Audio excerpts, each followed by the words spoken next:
Hello, Northwestern Pritzker class of 2020. What a ring that has to it. And hello to all of those who love you, support you, have been standing behind you as you made the steep climb to obtain this milestone degree. Your decision to press on, to keep your eye on the prize, to reach this important day will change your life in ways you cannot imagine and open doors that do not even exist yet. My name is Faith Gay, and I graduated from your fabulous law school in the last century, almost 35 years ago. Since then, I've been a trial lawyer in New York City.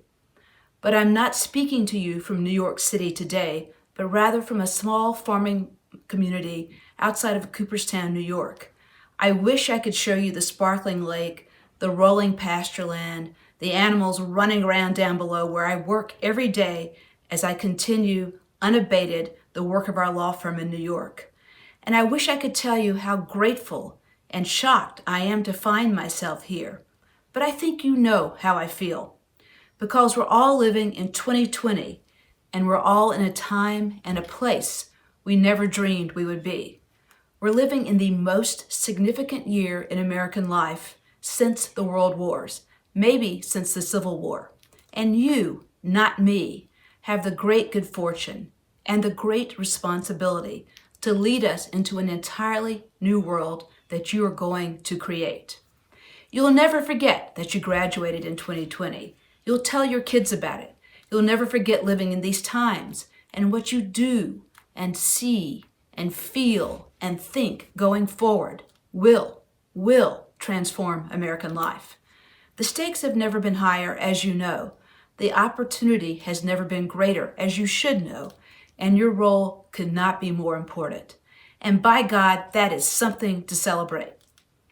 If you bear with me for just a couple of minutes, I'll share with you my personal experience at the beginning of this new pandemic world and offer a couple of thoughts out of that about the world can and may and probably will look like for you going forward.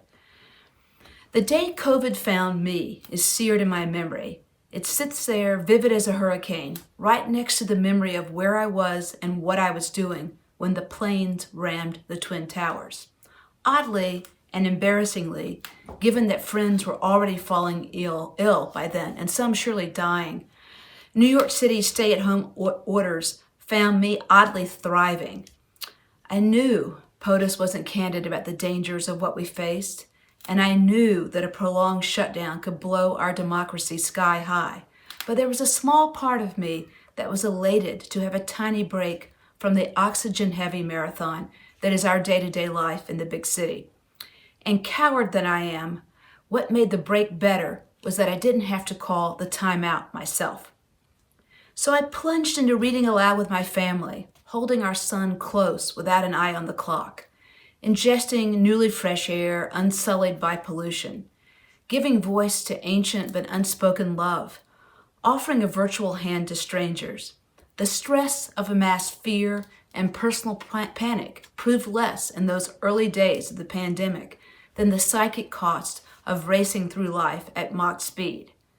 I knew, as we all did, that others were suffering in 1,000 ways greater than mine, and I did what I could to help. But my joy at a few days of forced respite spoke volumes about my prior so-called healthy life.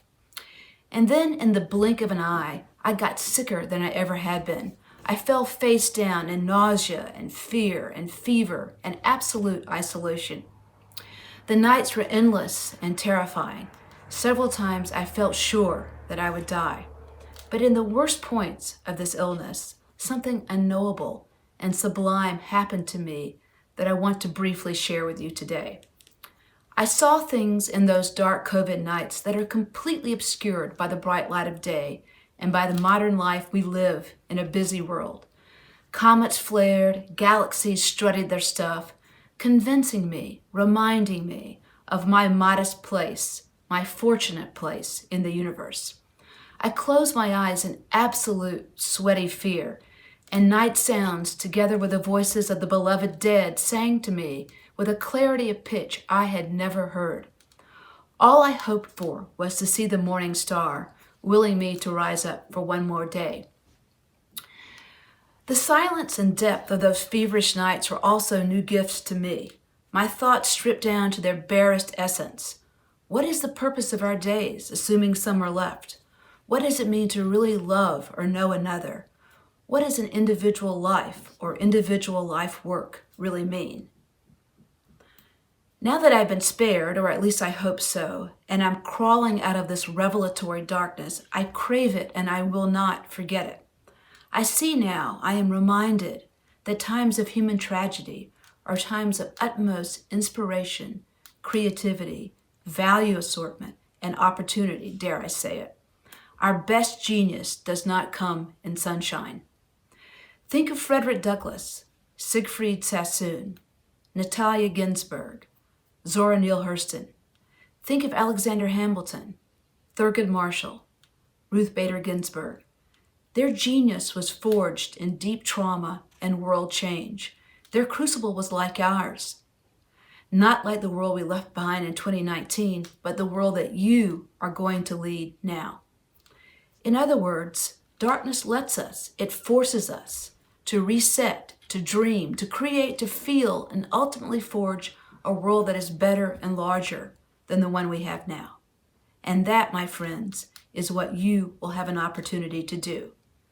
Hard as it may be to see, this dark time is the unsung moment of genius in an intelligent, life-giving scheme that you will lead as we go forward.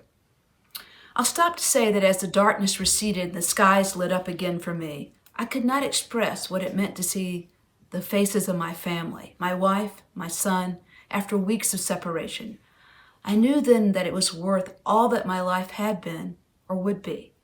And it gave me hope for you that you might find a way out of this extremely isolating crisis to truly be seen, known, and felt by at least one more soul, eye to eye and heart to heart.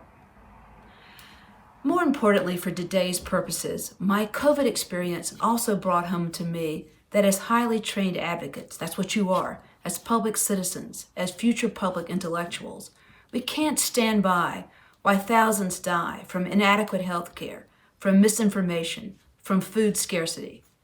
This law school, this very law school, the degrees you receive, your training in logic, and the civilized art of war has no reason to exist except in its constant and compassionate service to others. And that's true whether your passion is making deals or saving essential workers. Your opportunity now is to let this darkness teach you and inform you, to grab this one clear chance in a century or more, to reset, reasset, to find a whole new way to arrange our collective well-being. And no one is better equipped to do this than you. Let me offer 2 quick reasons why your timing is perfect. First, this pandemic sets you free in a way that maybe we can't quite appreciate yet. The old rules will no longer apply. Workplaces will change. The practice of law will change. The practice of business will change. Capital formation will change. Clients' needs will change. The world will be both smaller and larger. If you don't like the organization you've signed up with, or the career path that was both comforting and maybe secretly a little boring, invent a new one. The pandemic gives you license to do that. I will tell you, I had a lot of explaining to do when my partners and I built a new law firm 2 years ago that was based on both excellence and diversity, representing blue chip clients and doing public interest, doing plaintiff and defense work, and was, shocking most of all, majority owned by women. But your time will be different.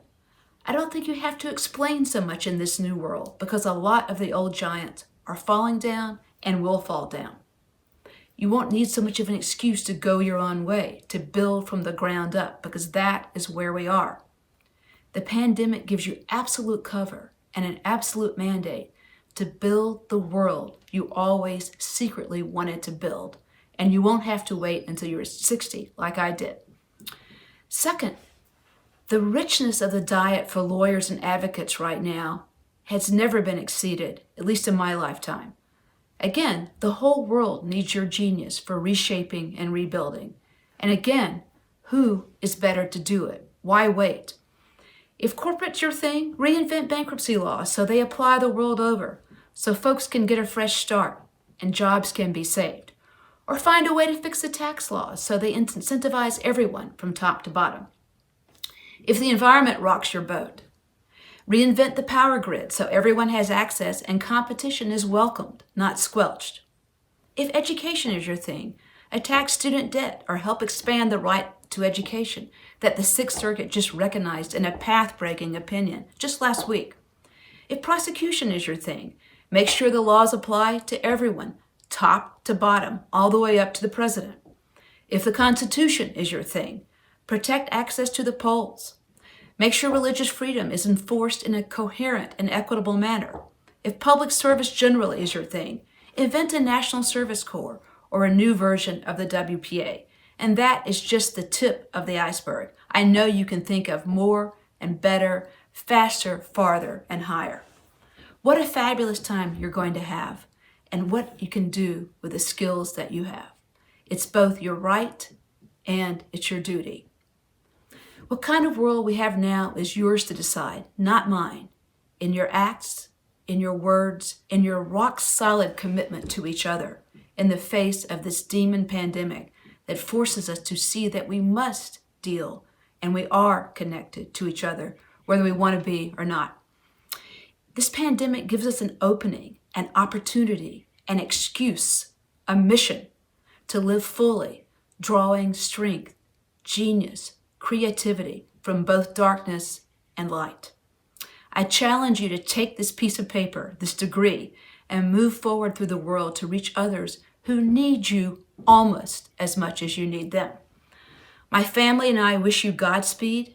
I look forward to the world you are going to create, and I will be cheering for you every step of the way.